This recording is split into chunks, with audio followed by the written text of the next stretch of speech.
नमस्कारम। आज हम संस्कृत के बारे में जानेंगे। संस्कृत विश्व की प्राचीनतम भाषाओं में से एक है। इसका साहित्य प्रवाह वैदिक युग यानी 5000 वर्ष से आज तक अबाध गति से चला आ रहा है। लोग इसे देववाणी एवं संपोषिका के नाम से भी जानते हैं। यह भाषा अधिसंख्यक भारतीय भाषाओं की जननी तथा संपोषिका मानी जाती है। इसमें रचित साहित्य का सत्य, अहिंसा, राष्ट्रभक्ति, पृथ्वी प्रेम, परोपकार, त्याग तथा सत्कर्म आदि भावनाओं के प्रसरण में अमूल्य योगदान है।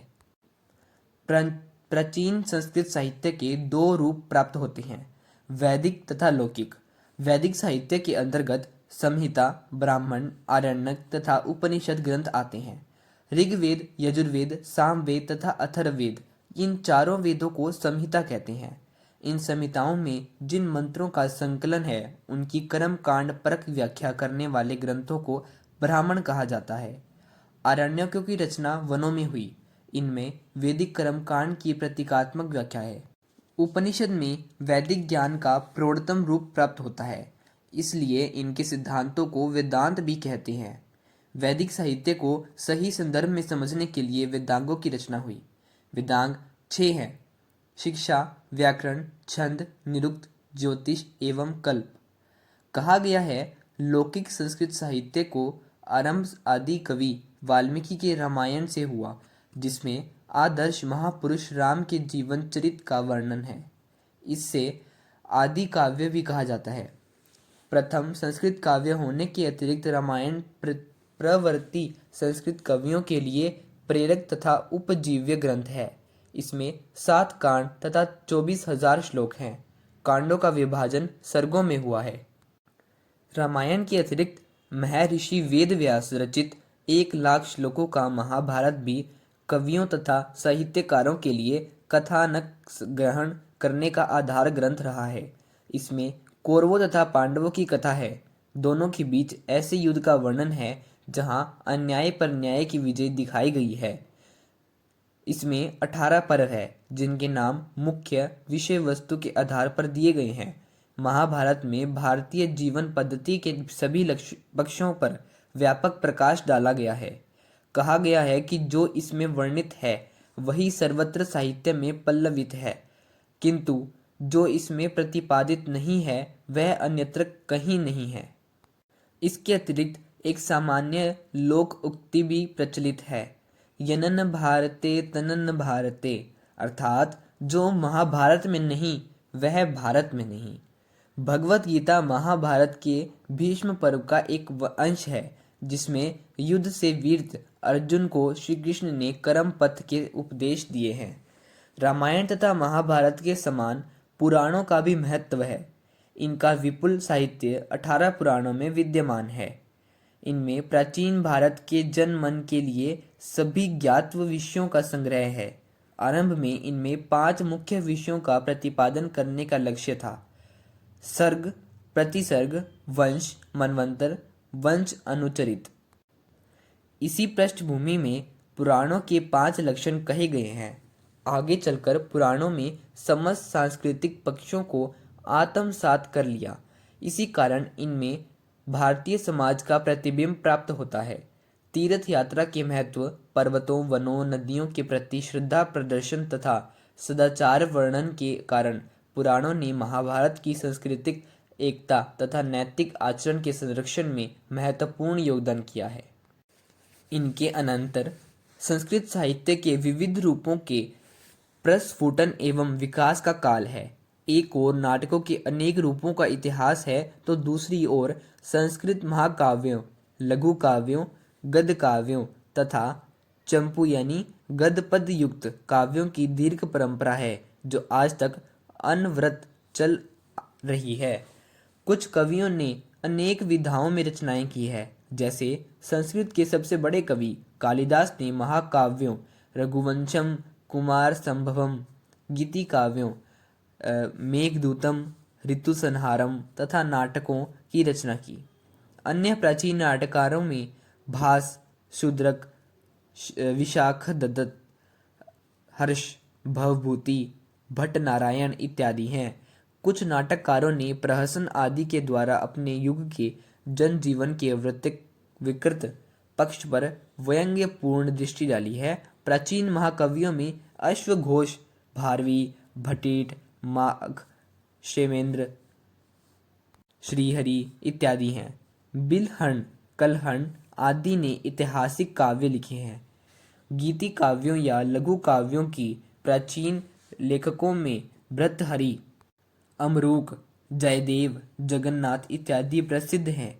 गद्य कवियों में सुबंधु, भाणभट्ट, दंडी, अंबिकादत्त, व्यास इत्यादि विख्यात हैं। संस्कृत साहित्य की समीक्षा के विषय में भरत मुनि, नाट्यशास्त्रम, भामह, काव्यालंकार, दंडी, वामन, आनंदवर्धन, मम्मट, विश्वनाथ, जगन्नाथ प्रभृति लेखकों की लंबी परंपरा उपलब्ध है।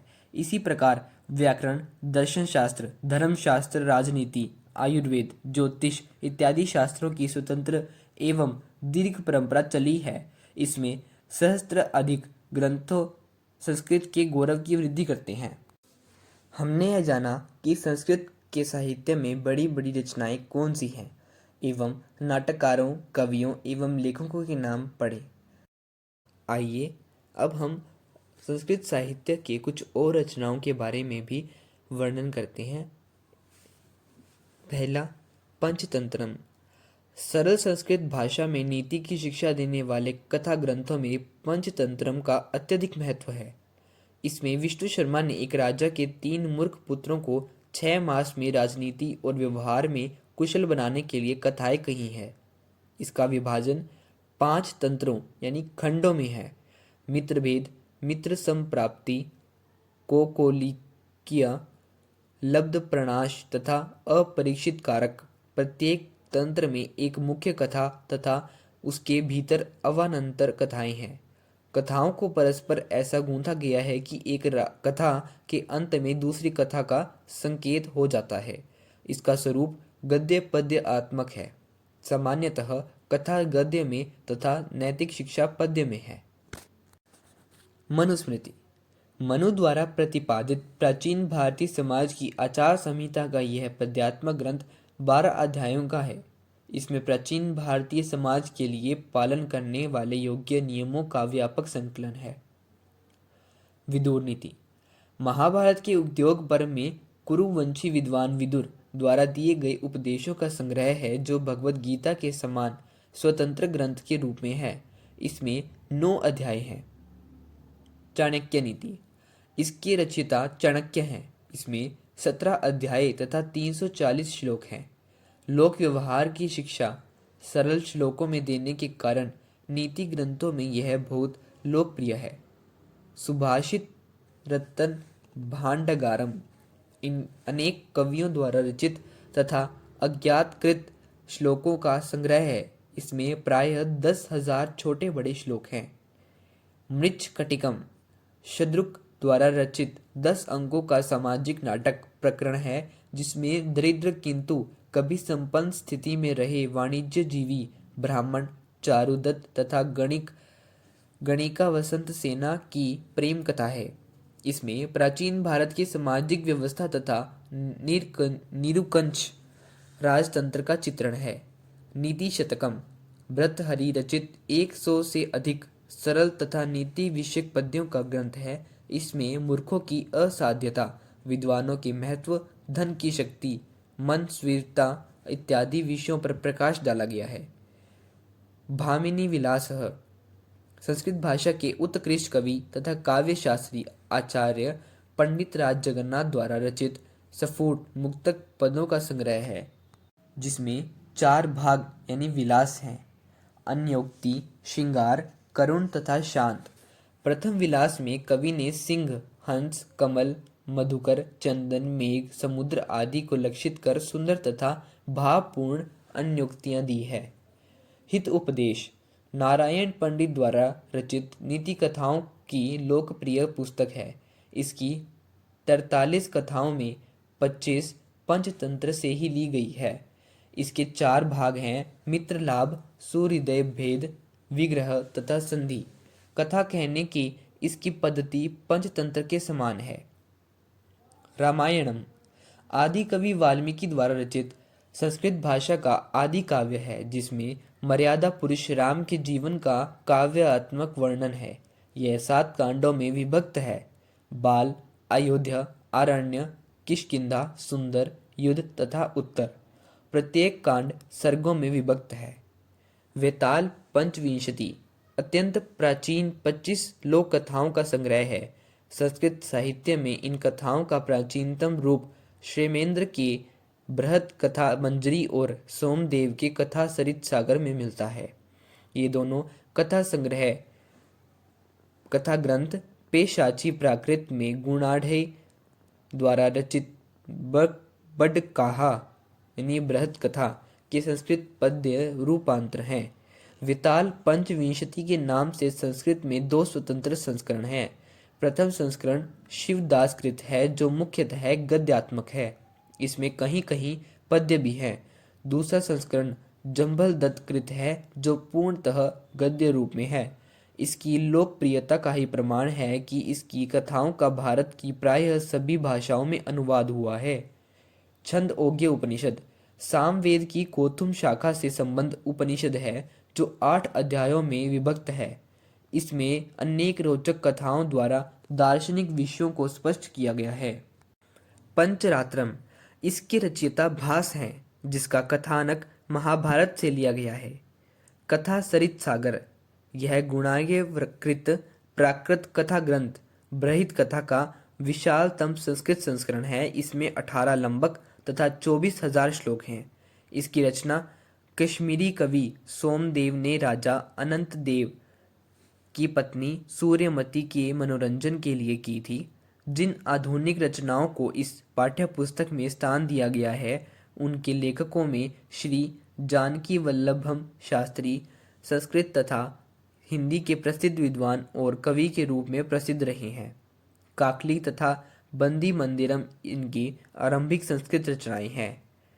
श्री वाई महालिंग शास्त्री ने काव्य, नाटक, कथा आदि सभी प्रकार की रचनाओं की है। संस्कृत प्रौढ़ पाठावली इनकी विविध कथा कृतियों का संकलन है। पद्म शास्त्री ने संस्कृत की कई विधाओं को समृद्ध किया। विश्व कथा शतकम में संसार के विभिन्न देशों की 100 श्रेष्ठ कहानियों का संक्षिप्त संस्कृत रूपांतर प्राप्त होता है। संस्कृत की इन महान रचनाओं के बारे में सुनने के लिए आप सभी को आभार। यह सार संस्कृत की कक्षा 9 की भूमिका से लिया गया था। धन्यवाद।